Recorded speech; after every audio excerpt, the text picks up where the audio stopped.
বন্ধুরা, আশা করি তোমরা সবাই ভালো আছো। তোমার চ্যানেলে তোমাদের সবাইকে স্বাগতম। তো এই মুহূর্তে আমার হাতে রয়েছে মাধ্যমিকের ভৌতবিজ্ঞান প্রশ্ন, যে প্রশ্নটার ভেতরে একদম সঠিক উত্তর করা রয়েছে, অর্থাৎ যে উত্তরগুলো তোমাদের মানে যে উত্তরগুলোর মাধ্যমে তোমাদের পরীক্ষাতে খাতা দেখা হচ্ছে, পরিষ্কার কথা।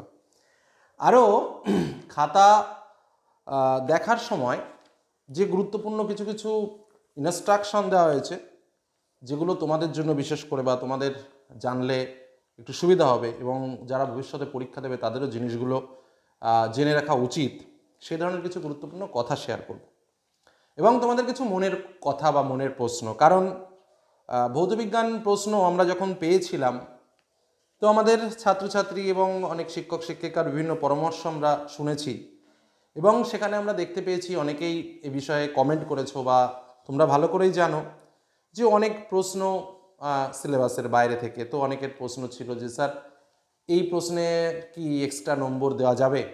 তো আমি প্রত্যেকটা বিষয়ের পর উত্তর করব এবং আমাদের অ্যাপ্রোপ্রিয়েট অ্যান্সার শিট কী হতে চলেছে সেটাও তোমাদের সামনে শেয়ার করব, অর্থাৎ কি উত্তরটা অ্যাকচুয়াল অ্যান্সার হবে। তো যাই হোক, মূল উত্তরপত্র শেয়ার করার আগে, মূল উত্তরপত্র মানে আমি প্রশ্নের সমস্ত কিছু একদম রেডি করে নিয়েছি, এমনকি যে আমাদের অঙ্কগুলো আছে সেই অঙ্কগুলোরও উত্তর তোমাদের সামনে শেয়ার করব। এমসিকিউ, এসএকিউ, 2 মার্কেরও কিছু প্রশ্নের উত্তর শেয়ার করব। আর স্বাভাবিকভাবে প্রশ্ন তো আমরা সবাই জানি। প্রথম যে কথাটা তোমাদের বলবো, আর এর মধ্যে একটা ভালো কথাও আছে। একটা ভালো কথা কি, সেটা হচ্ছে যে দুটো একটা প্রশ্ন রয়েছে যেগুলোর একাধিক উত্তর রয়েছে। কোন প্রশ্নের একাধিক উত্তর সেটাও তো অবশ্যই জানাবো।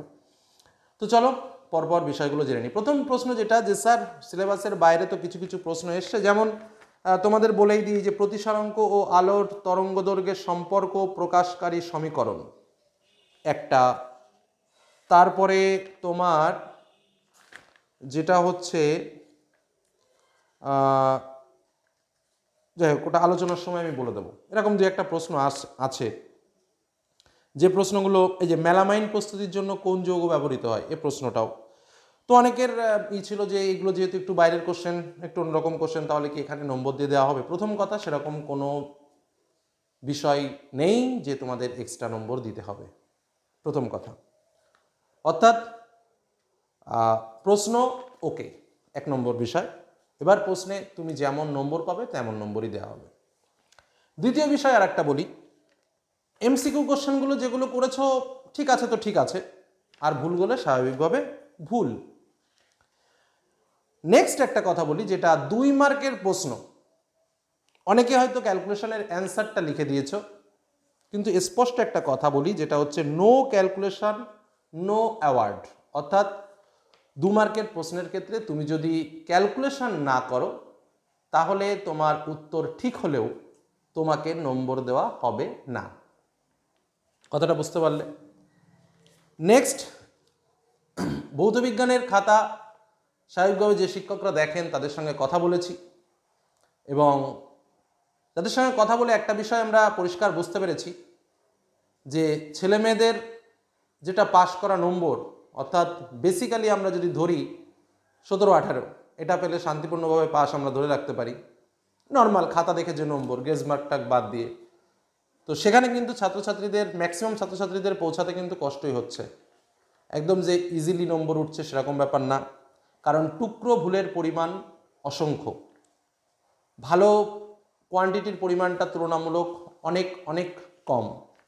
এটুকু তোমাদের বললাম। আর একটা কথা অবশ্যই তোমাদের শেয়ার করতে হবে, অনেকেই একটা নিউ রুলস খাতা দেখাতে এসছে, যেটা বিভিন্ন সাবজেক্টেই এসছে, সেটাও তোমাদের একটু বলি। ধরো এমসিকিউ প্রশ্নের উত্তর, ধরো বায়োগ্যাসের মূল উপাদান কি, মিথেন। আমাদের অপশানে ছিল কার্বন ডাইঅক্সাইড, তো প্রথমে মিথেন লিখলাম, খানিকক্ষণ পরে গিয়ে আবার কার্বন ডাইঅক্সাইড লিখে দিলাম, ভাবছি এটা হবে না ওটা হবে, যে কোনো একটা আমার লেগে যাবে। কিন্তু না, এক্ষেত্রে কিন্তু এবছর একটু চেঞ্জ হয়েছে। প্রথম যে উত্তরটা তোমরা দিচ্ছ সেটাকেই অ্যাপ্রোপ্রিয়েট বলে ধরে নেওয়া হচ্ছে, অর্থাৎ এক্ষেত্রেও কিন্তু একটা নেগেটিভ মার্কস আসছে। আর খাতা তো স্বাভাবিকভাবে ভৌতবিজ্ঞানের খাতা সূক্ষ্মভাবে দেখা হচ্ছে। তবে যেটা বললাম যে পাশের কোয়ান্টিটিটা যে খুব ভালো সেরকমটা নয়, টেনে টুনে শিক্ষকরা চেষ্টা করছেন ভালো নম্বর দেওয়ার, কিন্তু দেওয়ার মতো হলে তবেই তিনি দিচ্ছেন, দেওয়ার মতো না হলে কিন্তু নম্বর দেওয়ার জায়গা থাকে না, এটুকু বলে রাখি। তো চলো এবার আমরা একটু প্রশ্নগুলো দেখে নিই, তারপরে যথারীতি আবার প্রশ্ন আলোচনার মধ্যে দিয়ে আমরা একটু অন্য আলোচনাতেও যাব। এবং যেটা বললাম যে আমাদের দুটো একটা প্রশ্ন রয়েছে যার উত্তর দুটো বা তিনটে, সে প্রশ্নগুলোও আমরা দেখে নেব যে কোন প্রশ্নের উত্তর তিনটে করে রয়েছে। চলো তাহলে দেখে নেওয়া যাক বন্ধুরা। তাহলে আমরা একটু পরপর প্রশ্ন উত্তরগুলো দেখে নিই। আমাদের প্রথম প্রশ্ন যেটা দেখো, বায়োগ্যাসের মূল উপাদান হলো স্বাভাবিকভাবে CH4। দ্বিতীয় প্রশ্ন যেটা ছিল এটার উত্তর হচ্ছে নিম্নচাপে এবং উচ্চ তাপমাত্রায়। ঠিক আছে, পরপর আমরা প্রশ্নগুলোতে যাব এবং উত্তরগুলো সঠিক উত্তর জেনে নেব, এটাই হলো মূল কথা। কারণ আমরা যখন উত্তর শেয়ার করেছি হয়তো কখনো ভুল হয়েছে বা কখনো মিস্টেক হয়েছে, তো যাই হোক বেশিরভাগ প্রশ্ন আমাদের ঠিকই ছিল, হয়তো একটা দুটো এদিক ওদিক হলেও হতে পারে। তারপরের প্রশ্ন দেখো, এসটিপিতে 44.8 লিটার কার্বন ডাইঅক্সাইডের মোল সংখ্যা, অ্যান্সার হবে 2। 4 দাগে যে প্রশ্নটা রয়েছে অ্যান্সার হবে 1। 5 দাগে যে প্রশ্নটা রয়েছে এটার উত্তর হবে ডি দাগ। 6 দাগে যে প্রশ্নটা রয়েছে এটার উত্তর হচ্ছে উত্তল লেন্স দ্বারা। 7 দাগে যে প্রশ্নটা রয়েছে এটার উত্তর হবে হ্রাস পাবে। নেক্সট 1.8 দাগে যে প্রশ্নটা রয়েছে এটার উত্তর হবে 150 কুলম্ব। ঠিক আছে, পরবর্তী প্রশ্নতে চলে যায়। এই যে ক্যালকুলেশনটা রয়েছে এটার উত্তর হবে 3 আলফা 4 বিটা। তারপরে চলে আসি 1.10 দাগে যে প্রশ্নটা রয়েছে এটার উত্তর হচ্ছে বি দাগ। 1.11 দাগে যে উত্তরটা রয়েছে এটার উত্তর ডি দাগ। 1.12 দাগের উত্তর সি দাগ। 1.13 দাগের উত্তর ডি দাগ। 1.14 দাগের উত্তর সি দাগ। 1.15 দাগের মজাটা দেখো, 1.15 দাগ, এ দাগ বি দাগ সি দাগ যে কোনো একটা লিখলেই নম্বর পাওয়া যাবে। এখানে তিনটে অপশানই সঠিক, বোঝা গেল? এ দাগ বি দাগ এবং সি দাগ তিনটে উত্তরের মধ্যে একটা উত্তর লিখলেই নম্বর পাবে। নেক্সট, এবার আমরা চলে আসবো এসএকিউ। এখানে ক্লোরিন পরমাণু ওজোন অণুর বিনষ্টি ঘটায়, বিক্রিয়ার সাহায্যে লেখো। এখানে Cl+O3 বা ClO2 এখানে অ্যাক্টিভ লিখেছি, এখানে এটা না লিখলেও চলবে। নেক্সট, কোন স্তরে সর্বনিম্ন তাপমাত্রা? মেসোস্ফিয়ার। আন্তর্জাতিক স্পেস স্টেশনের কক্ষপথটি থার্মোস্ফিয়ার। পি বনাম আইভি লেখচিত্রের প্রকৃতি সরল রেখা, পরম উষ্ণতার সঙ্গে গ্যাসের সম্পর্ক ব্যস্তানুপাতিক, বা এই যে সিম্বলটা রয়েছে এই যে এরকম সিম্বলটা, তারপরে যাতে এটাকে রো বলা হয়, রো সমানুপাতি 1/T। নেক্সট, অ্যালুমিনিয়াম দৈর্ঘ্য প্রসারণ গুণাঙ্ক এসআই এককে মান কত হবে? 24 × 10⁻⁶ ডিগ্রি কেলভিন ইনভার্স। ওকে, পরবর্তী কোশ্চেন, কোন সূত্র থেকে গ্যাসের আয়তন প্রসারণ গুণাঙ্কের মান পাওয়া যায়? চার্লসের সূত্র থেকে। আপাতন কোণ বাড়লে মাধ্যমের প্রতিসরণ কোণ বাড়বে না কমবে? এটার উত্তর হবে একই থাকবে।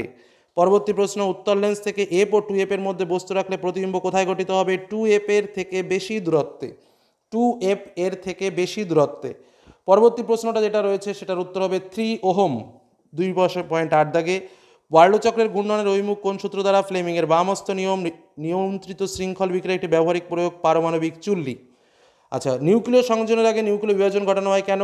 উচ্চ উষ্ণতা পাবার জন্য। ওকে, তারপরে চলে আসো, নোবেল গ্যাস Rn ইনভার একটি সংকর ধাতু। সর্বনিম্ন তড়িৎ ঋণাত্মক মৌল হচ্ছে CS। ZNO এটা হচ্ছে তোমার কার্বন দ্বারা বিজারণ। ওকে, পরবর্তী প্রশ্নে আমরা চলে আসি। জল ও বেঞ্জিনের মধ্যে কোনটিতে KCl দ্রবীভূত হয়? উত্তর হচ্ছে জল। তারপর হচ্ছে জলের তড়িৎ বিশ্লেষণের সময় কোন তড়িৎ দ্বারে জারণ ঘটে? উত্তর হচ্ছে অ্যানোডে। তড়িৎ বিশ্লেষণের সময় AC ও DC এর মধ্যে কোনটি ব্যবহৃত হয়? DC। আচ্ছা, HCl গ্যাসের জলীয় দ্রবণ তড়িৎ, এটা ভুলে গেছি লিখতে, যাই হোক এটা থাক, পরের প্রশ্নটা দেখি। অ্যামোনিয়া থেকে উৎপন্ন একটি জৈব সারের নাম ও সংকেত? ইউরিয়া। সিলভার নাইট্রেটের জলীয় দ্রবণে H2S গ্যাস চালনা করলে যে কালো রঙের পদক্ষেপ পড়ে তার সংকেত Ag2S। মেলামাইন প্রস্তুতির জন্য কোন যৌগ ব্যবহৃত হয়? ইউরিয়া। আচ্ছা, এই যে প্রশ্নটা রয়েছে, C2H6O সংকেত দ্বারা যে দুটি ভিন্ন কার্যকারীমূলক যুক্ত জৈব যৌগ চিহ্নিত করা যায় তাদের নাম লেখো। ইথাইল অ্যালকোহল আর ডাইমিথাল ইথার। এলপিজি এর মূল উপাদানের গঠনগত সংকেত এই যে এখানে করা রয়েছে, তোমরা দেখে নিতে পারো। তারপরে টেট্রোব্রোমো ইথেনের গঠনমূলক সংকেত এই যে এখানে করা রয়েছে, দেখে নিতে পারো। তারপরের প্রশ্নগুলো তো তোমরা স্বাভাবিকভাবে জানো, জাস্ট অঙ্কের পার্টগুলো আছে সেটার উত্তরটা আমি একটু বলে দিই। সেটা হচ্ছে এই যে ক্ষেত্রে আমাদের যেটা অঙ্ক হবে সেটা হচ্ছে 360 কেলভিন অথবা 87 ডিগ্রি সেন্টিগ্রেড। তবে যে আমাদের যেটা বললাম যে ক্যালকুলেশন না করলে কিন্তু অঙ্কের নম্বর দেওয়া হবে না। নেক্সট যে পার্টটা রয়েছে এই প্রশ্নটার উত্তর হবে 24.6 লিটার। পরের যে অঙ্কটা রয়েছে এটার উত্তর হবে 40 ডিগ্রি। তারপরের যে প্রশ্নটা রয়েছে এটার উত্তর এই যে কোনো একটা হতে পারে, 0.003/c second, 10⁻11 second, 100 nano second, 3/cm second. ঠিক আছে, আচ্ছা পরবর্তী প্রশ্নে চলে আসি। পরবর্তী প্রশ্ন তো তোমরা জানো, এগুলো আর দেখাচ্ছি না নতুন করে, শুধুমাত্র অঙ্কের যে প্রশ্নগুলো রয়েছে সেগুলো দেখাচ্ছি, ঠিক আছে। আচ্ছা, এইখানে একটা অঙ্ক রয়েছে, এটার উত্তর হচ্ছে 11.2 লিটার, এটা যেটা উত্তর হচ্ছে সেটা হচ্ছে 32 গ্রাম। আচ্ছা, নেক্সট আমরা চলে আসি, এটা হচ্ছে 1/273 কেলভিন ইনভার্স। আচ্ছা, পরে যে অঙ্কটা রয়েছে এই অঙ্কটা, এটা হচ্ছে 6 ওহম 3 ওহম। এই যে তুল্য রোধ নির্ণয়, এটার উত্তর হবে 6/11 ওহম, ঠিক আছে। তারপরে আর তো মনে হচ্ছে অঙ্ক নেই, ঠিক আছে। এই হলো মোটামুটি প্রশ্ন এবং উত্তরটা তোমাদের শেয়ার করলাম। বোঝা গেল কি বললাম? বন্ধুরা, তাহলে আমরা প্রশ্নগুলো দেখলাম, উত্তরগুলো দেখলাম এবং বুঝতে পারলাম যে আমাদের কেমন কি নম্বর উঠতে চলেছে। তবে টেনশন নেবার খুব একটা বিষয় নেই, আশা করি তোমরা ভালোভাবেই উত্তীর্ণ হবে। কারণ 3-4 মার্ক যদি কম হয় সেক্ষেত্রেও খুব বেশি টেনশন নেবে না, কারণ গ্রেজ মার্কের একটা ব্যাপার থাকে, সেখানে 2-3 মার্ক স্বাভাবিকভাবে এবছর যেমন আমরা একটা ডিক্লারেশন পেয়েছি যে 3 মার্ক মতো একটা নর্মালি হচ্ছে, তবে সেখানে যে আরও 1-2 মার্ক যদি বাড়ে সেটা অবশ্যই ছাত্রছাত্রীদের ভাবনা চিন্তা করবে, শেষের দিকে হয়তো সেরকম কিছু ঘটলেও ঘটতে পারে, অবশ্যই তোমাদের জানাবো। তো যাই হোক, কার কেমন হচ্ছে, কে কেমন নম্বর পেতে পারো অবশ্যই কিন্তু তোমরা কমেন্টে জানিও। তো আজকের মতো এখানে শেষ করলাম, ধন্যবাদ।